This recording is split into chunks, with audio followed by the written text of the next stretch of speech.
Okay guys, going to be covering a few things I carry out into the woods with me. Get everything laid out here on my table. Make it a little bit easier to show you. I guess I'll start with my hiking pack. It's a High Sierra 90, which is the biggest pack they make in the High Sierra series. Oh my gosh, where to start? It's 90 liters. I mean, you could almost put probably a 13-year-old in this thing.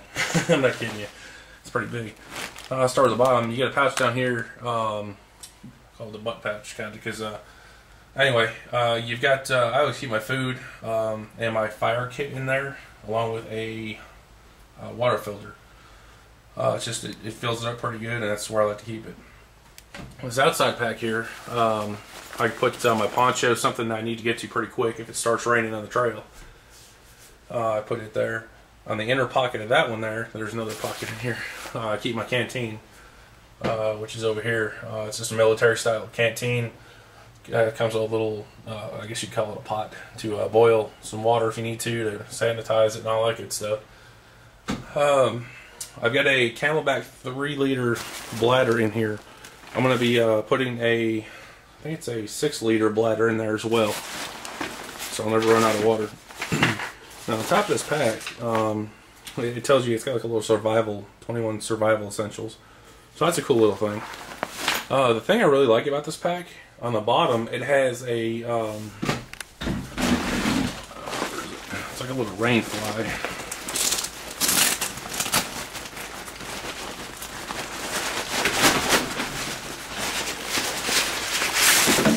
It's an orange rain fly that comes out and covers the whole packet. So that's pretty sweet. I've never seen a pack like that. The good thing about this pack, I've got it. It's an adjustable pack, meaning depending on the size of my torso, I can. In other words, if I wanted a small guy to carry this for me, I could adjust it to. I could adjust it for his height and weight and everything. Me, I think I'm going to leave it where it is, which is the default all the way up. It's got nice, nice sturdy hip clips there for your hips. You have little side pockets and everything, little net things down there for your, I've got 2 of these Nalgene water bottles, and so I put one on each side. Works out pretty good. Have not done a hike with this pack yet. I plan to as soon as it drops below 100 here in Tennessee. It's a little hot these days. Might wait till maybe do like a weekend, might go out this weekend and do a small hike. Maybe around the evening. Have to wait and see what happens. Now, as far as hiking food, I really don't bring much. I mean, ramen noodles, Snickers bars, some of this potted meat stuff, I guess you could call it, Vienna sausages, and maybe some noodles, some granola bars, maybe some trail mix. That's about it, especially if I'm going to be hiking a long way. I mean, for me, that's enough food for maybe 6-7 days, a full week.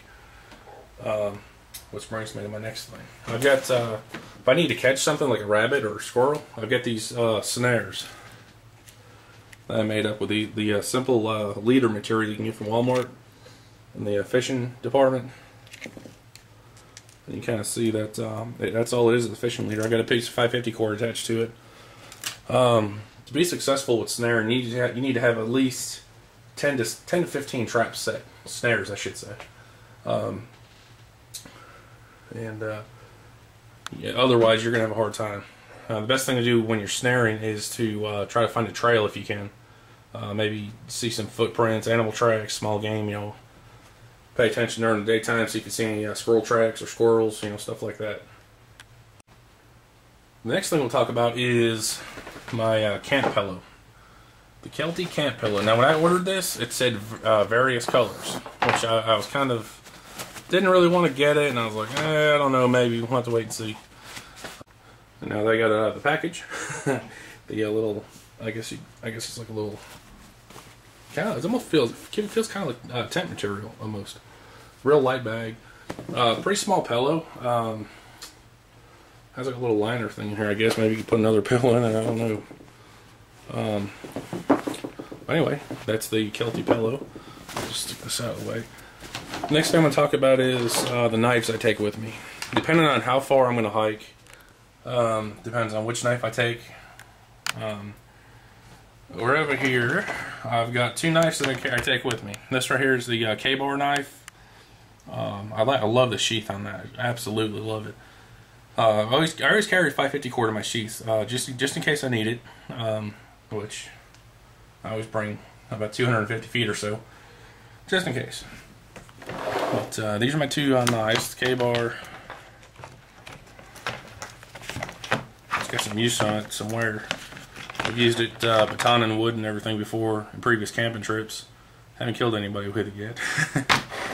And there's my Falkniven A1. I hope I pronounced it right. I know I did a video on this in a previous video.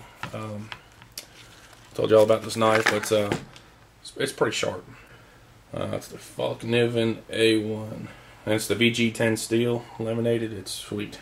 It has a full tang. It goes all the way to the back in case you need to, I guess use that to hammer something in, maybe a tent stake or something. I don't know if I'd use that though. Next thing we're going to talk about is my lighting. I have a couple different things here. I have this little cheap $12 headlamp. I don't even remember where the heck I got it, but man, is it bright. I think it's about 50 lumens maybe. That's got like a strobe effect. I think. Yep, there it goes. It was kind of raggedy when I got it. It's got that cheap little plastic kind of all over, and you got to twist that to open and close and put your batteries in. I had to put some oil on that, and I had to super glue this rubber piece in. Otherwise, it kept falling out. So, I mean, $10. What do you want? I mean, it's a light. The next thing I've got is my LumaForce LF1 tactical light. This actually mounts to my AR-15. Which I don't bring on hiking trips. I'll get to the weapons in a minute. It's 300 lumens. I'm not even going to shine it in this thing because it'll blind you. But you can see, I mean, it's daytime right now, and you can see the light that it's throwing out over there. I mean, it's bright. So that's another light that I've got. My necklace thing that I've got here, I've got, let's see, a Bunton Classic Compass. So I like to take that with me. I've got this wind-up light right here, made by E-Gear. It's basically just turn that thing, crank it a few times, and you turn it on, and I'm not sure how many lumens it is, but it's pretty bright. I've got my Fox 40 whistle, since I'm on next thing on my list here. It's very loud. Chad can vouch for that. Now I've got this little guy here. You flip this little switch right here down, and on comes 25 lumens. That's pretty bright, especially when it's real dark out. Next thing I want to cover is my hat. It just looks like a plain Jane boonie hat, doesn't it? Wrong. In the back, I have got a couple of fishing weights and sinkers and stuff. I took out a few stitches on the tag, and I stuck me about maybe 20 feet of line. I think it's like maybe 10-pound line. With 2 or 3 hooks, maybe 3 or 4 hooks, and a few little weights in case I get lost and don't have a way to feed myself. I can at least try fishing. So that's the boonie head. Along with fishing, I've got this Berkley Gulp, it's called. I've caught about maybe 20 fish on this with my little portable fishing pole. And I'm going to do a separate video on that because it's pretty detailed. But anyway, I just unscrew the top. I take off this duct tape right here. I have some hooks and line, and I basically just throw it out there, and that's my fishing pole. I have caught about, I want to say 20 to 30 like little, what are they called with the orange bellies? Crappie. So it works out pretty good. Next thing, my signaling mirrors. This is just a plain Jane mirror. It doesn't have any kind of, I guess you could signal with it. It'll be kind of difficult to. This is the actual signal mirror that I have. It's a Starflash Ultra signal mirror. It has instructions on the back and everything, so that's cool. Love it. It's pretty thick compared. I mean, if you compare the two, I mean they're pretty thick. So, well, this one, the Starflash Ultra is pretty thick. This other one's really thin. It's like a piece of plastic, maybe. I always like to bring out Les Stroud's survival manual. I've read the whole thing. It wouldn't make sense to bring it out and not read it first. But anyways,